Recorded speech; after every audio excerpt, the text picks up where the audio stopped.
Hi friends, എല്ലാവർക്കും നമസ്കാരമുണ്ട്. അപ്പോൾ ഇന്ന് ഞാൻ ഒരു ഈവനിങ് സ്നാക്കാണ് ഉണ്ടാക്കുന്നത്.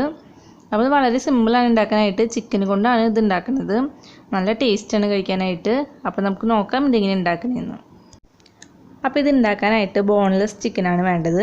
അപ്പോൾ ബോൺലെസ് ചിക്കൻ നല്ല കനം കുറഞ്ഞ് നീളത്തിൽ പീസാക്കിയിട്ട് നമുക്ക് എടുക്കണം. ഇതേപോലെ നീളത്തിൽ പീസാക്കിയിട്ടുള്ള ബോൺലെസ് ചിക്കനാണ് നമുക്ക് എടുക്കേണ്ടത്.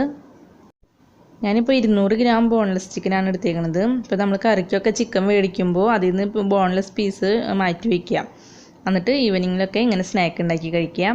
അപ്പോൾ ഇതിലേക്ക് നമുക്ക് കുറച്ച് ഉപ്പ് ചേർത്ത് കൊടുക്കാം. പിന്നെ നമുക്ക് വേണ്ടത് 1/2 ടീസ്പൂൺ കുരുമുളക് പൊടി ചേർത്ത് കൊടുക്കാം. പിന്നെ ഇതിലേക്ക് വേണ്ടത് മുളക് പൊടിയാണ്. അപ്പോൾ 1 ടീസ്പൂൺ മുളക് പൊടി നമുക്കിതിലേക്ക് ചേർത്ത് കൊടുക്കാം. ഞാനിവിടെ സാധാ മുളക് പൊടിയാണ് എടുത്തേക്കുന്നത്. കാശ്മീരി മുളക് പൊടി വേണമെങ്കിൽ അതായാലും ചേർത്ത് കൊടുക്കാം. ഇനി ഇതിലേക്ക് ഒരു നുള്ള് മഞ്ഞൾപ്പൊടി ചേർത്ത് കൊടുക്കാം. പിന്നെ വേണ്ടത് 1 ടീസ്പൂൺ ഇഞ്ചി പേസ്റ്റ് ആക്കിയതും 1/2 ടീസ്പൂൺ വെളുത്തുള്ളി പേസ്റ്റ് ആക്കിയതും നമുക്ക് ചേർത്ത് കൊടുക്കാം. ഇനി ഇതിലേക്ക് ഒരു പകുതി ചെറുനാരങ്ങയുടെ നീരും കൂടി ഒഴിച്ചു കൊടുക്കാം. അതിനുശേഷം ഇതെല്ലാം കൂടി നന്നായി മിക്സ് ചെയ്ത് കൊടുക്കാം. നന്നായി മിക്സ് ചെയ്ത് കഴിഞ്ഞാൽ ഒരു അരമണിക്കൂർ ഈ മസാല എല്ലാം ചിക്കനിൽ പിടിക്കാൻ വേണ്ടി ഒന്ന് മാറ്റി വയ്ക്കാം. അതിനുശേഷം ഒരു പ്ലേറ്റിലേക്ക് 2 ടേബിൾ സ്പൂൺ മൈദയും 2 ടേബിൾ സ്പൂൺ കോൺഫ്ലോറും എടുക്കാം. ഇതിലേക്ക് കുറച്ച് ഉപ്പ് ചേർത്തിട്ട് ഒന്ന് മിക്സ് ചെയ്ത് കൊടുക്കുക. അതിനുശേഷം ഓരോ പീസ് ചിക്കൻ എടുത്തിട്ട് ഈ പൊടിയിൽ മുക്കിയിട്ട് നമ്മുടെ ഈ മൈദ കോൺഫ്ലോർ പൊടിയിൽ മുക്കിയിട്ട് നമുക്ക് മാറ്റി വയ്ക്കാം. എല്ലാ പീസ് ചിക്കനും നമുക്ക് ഇതേപോലെ പൊടിയിൽ മുക്കിയിട്ട് മാറ്റി വയ്ക്കാം.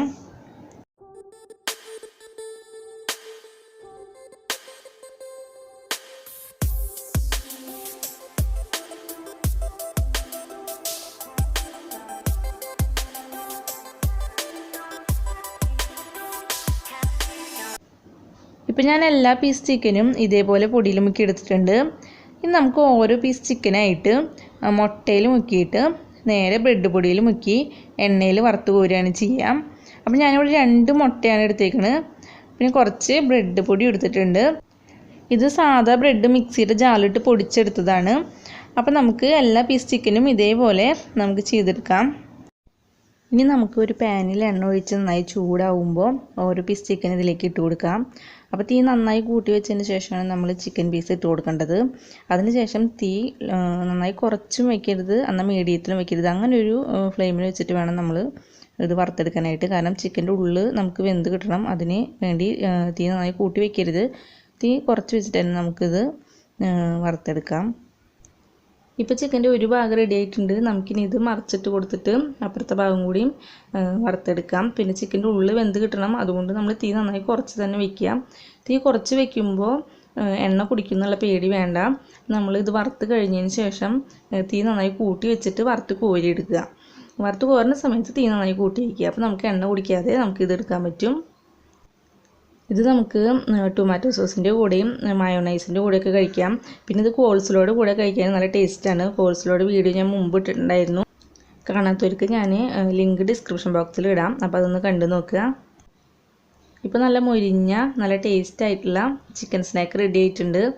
പിന്നെ തീ നന്നായി കൂട്ടി വെച്ച് ഒന്ന് ഇളക്കിയതിന് ശേഷം നമുക്കിത് എണ്ണയിൽ നിന്ന് കോരിയെടുക്കാം. അപ്പോൾ ഈ വീഡിയോ ഇഷ്ടമാവുകയാണെങ്കിൽ നിങ്ങളിതൊന്ന് ഉണ്ടാക്കി നോക്കുക. എന്നിട്ട് നിങ്ങളുടെ അഭിപ്രായങ്ങൾ എന്നെ അറിയിക്കുക. അപ്പോൾ എൻ്റെ ചാനലൊന്ന് സബ്സ്ക്രൈബ് ചെയ്യുക. പിന്നെ മറ്റുള്ളവർക്ക് ഇത് ഷെയർ ചെയ്ത് കൊടുക്കുക. അപ്പം ഇനി വേറൊരു വീഡിയോ ആയിട്ട് കാണുന്നവരേക്കും എല്ലാവർക്കും ബൈ.